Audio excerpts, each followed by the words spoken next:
रहस्य घटना के 18वें डरावने एपिसोड में आप सभी का स्वागत है। दोस्तों, आज की ये डरावनी कहानी एक लड़की की है जिसकी आत्मा कॉल सेंटर में जॉब करती थी। यह लड़की दिल्ली की रहने वाली थी। आखिरकार दोस्तों, आपके मन में एक सवाल उठ रहा होगा कि एक लड़की की आत्मा कॉल सेंटर में जॉब कैसे कर सकती है। तो हम आपके सवाल का जवाब जरूर देंगे इस कहानी के माध्यम से। दोस्तों, अगर आपको पूरी कहानी जाननी है तो वीडियो के एंड तक जरूर बने रहिए। चलिए दोस्तों, कहानी की शुरुआत करते हैं। इससे पहले हमें कहानी के बैक साइड जाना होगा ताकि हम पता कर सकेंगे कि आखिरकार उस लड़की के साथ क्या हुआ था और उसकी आत्मा कॉल सेंटर में जॉब क्यों कर रही थी। चलिए दोस्तों, कहानी की शुरुआत करते हैं। यह बात एक गुड़गांव इलाके की है जो अब बदलकर गुरुग्राम हो चुका है। 80 के दशक में गुड़गांव बहुत ही वीरान और सुनसान हुआ करता था। बहुत कम लोग वहां पे रहते थे।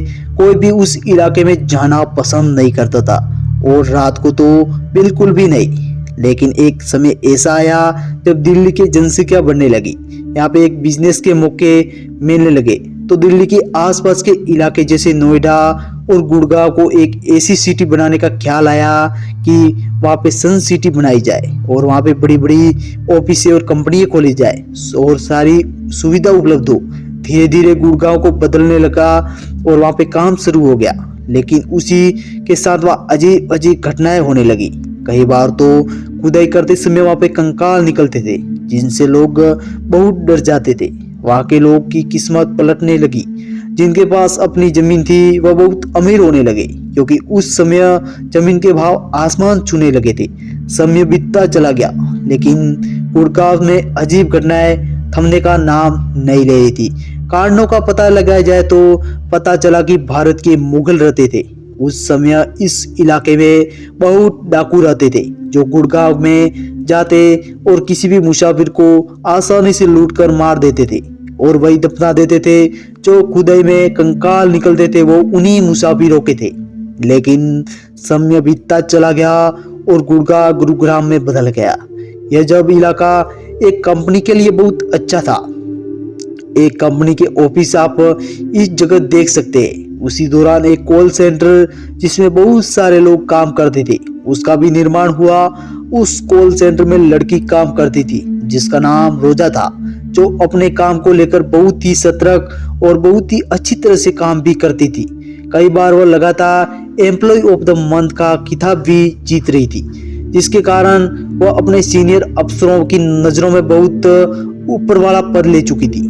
उसकी टीम लीडर उसके काम पर लगातार नजर बनाए रखती थी और देखती थी कि किस तरह वह कॉल सेंटर में ग्राहकों को प्रश्नों के उत्तर देती है। वो उसके काम से बहुत इम्प्रेस थी। लेकिन एक दिन उस लड़की के पास एक कॉल आया। आमतौर पर कॉल सेंटर में कॉल लगभग 5 से 6 मिनट तक की लंबी चलती थी, लेकिन उस दिन कॉल लगभग 1 घंटे तक चली। बात करते समय वह बहुत परेशान नजर आ रही थी। उसकी टीम लीडर ने सोचा मसला काफी गंभीर होगा, इसीलिए उसने इसको ध्यान में नहीं दिया। लेकिन बात खत्म होने पर उसका रवैया कुछ बदल गया। वह परेशान हो गई और अपना बैग उठाकर वहां से चली गई। उसकी टीम लीडर को कुछ समझ में नहीं आया और आखिरकार वह चली क्यों गई। जानने के लिए उसने अपने आसपास के एम्प्लॉइज को पूछा तो उन्हें जवाब दिया कि उसने सिर्फ इतना कहा कि मैं घर जा रही हूँ और वो चली गई। टीम लीडर ने सोचा कि मुझे उस नंबर की जांच करनी चाहिए जिससे कॉल आई थी। लेकिन जब उसने ये देखा तो उसे बहुत बड़ा झटका लगा कि वह फोन पर बात कर रही थी लेकिन सामने से कोई कॉल नहीं आया। उसने उस बात को ज्यादा गंभीर नहीं लिया। अगले दिन जब वो रोज कंपनी में आना तो वहां पे नहीं पहुंची। टीम लीडर को चिंता होने लगी क्योंकि पहले ऐसा कभी नहीं हुआ था। उसने सोचा कि शायद उसी कॉल की परेशानी की वजह से वह आज नहीं आई होगी। दिन बीता, दूसरे दिन भी रोज सेंटर नहीं आई तो टीम लीडर ने उसे कॉल किया लेकिन उसका फोन बंद आ रहा था। मेल किया, मैसेज किया, लेकिन रोजा से संपर्क नहीं हो रहा था। टीम लीडर ने नाइट शिफ्ट में रोजा को घर छोड़ने वाली गाड़ी ड्राइवर को पूछताछ की और रोजा का पता निकला। कंपनी के किसी एम्प्लॉय को उस पते पर भेजा गया। जब उस व्यक्ति ने उस पते के घर के मालिक की बात की तो पता चला कि यहाँ इस नाम की कोई लड़की रहती नहीं है। एम्प्लॉइज ने बोला लेकिन ड्राइवर उसको यहीं छोड़कर जाता था। इस पर मकान मालिक कहता है शायद वह यहाँ उतरती हो लेकिन उसका घर आसपास ही हो। पता करके वहाँ रोजा का कोच पता नहीं चला। एम्प्लॉइज ने यह खबर अपने बड़े अफसरों को बताई। उन्होंने सोचा कि शायद किसी परिवेश के कारण रोजा ने अपना पता सही नहीं दिया हो, लेकिन कुछ दिनों बाद रोजा का पता कंपनी द्वारा निकाला गया और दोबारा उस पते कंपनी ने अपने एम्प्लॉइज को भेजा। कंपनी द्वारा भेजा गया व्यक्ति उसके घर पर पहुंचा और रोजा के मन बाप से मिला और रोजा के बारे में पूछताछ की और वहाँ कई दिनों से ऑफिस नहीं आ रही है। माँ बाप ने कहा कब से नहीं आ रही? एम्प्लॉइज ने कहा लगभग 15 दिन हो गए। कितने दिनों में से काम कर रही है? माँ बाप ने पूछा। एम्प्लॉइज बोला साल से ज्यादा हो गया है। लेकिन उसके बाद उसके माँ बाप ने जो जवाब दिया उसके पैरों की तले जमीन खिसक गई।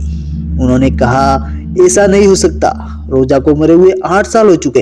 एम्प्लॉइज को लगा कि शायद गलत जगह पर आ गए, लेकिन एम्प्लॉइज ने माँ बाप को रोजा की फोटो दिखाई। माँ बाप ने कहा यही है। ये सुनने के बाद एम्प्लॉइज को लगा माँ बाप झूठ बोल रहे, लेकिन यह बात एम्प्लॉइज ने अपने सीनियर को बताई। उन्होंने अच्छी तरह से जानने के लिए उनसे फोन पर बातचीत की। पता चला कि ये सच है।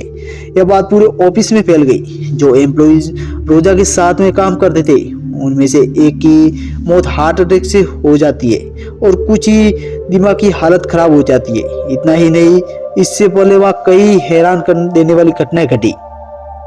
एक बार बेसमेंट में बैठे गए गार्ड को कुर्सी से गिरा दिया गया। वह लोगों को बताता है लेकिन उसकी बातों पर कोई यकीन नहीं करता। एक बार उसी ऑफिस में बाथरूम में किसी लड़की के चिल्लाने की आवाज आती है और वहाँ पे अजीब घटना घटित होती है। बाद में पता चलता है कि वहाँ ऑफिस बना है। वहाँ लगभग 100 साल पुराने शमशान घाट हुआ करता था और खुदाई के दौरान कई कंकाल भी निकले थे।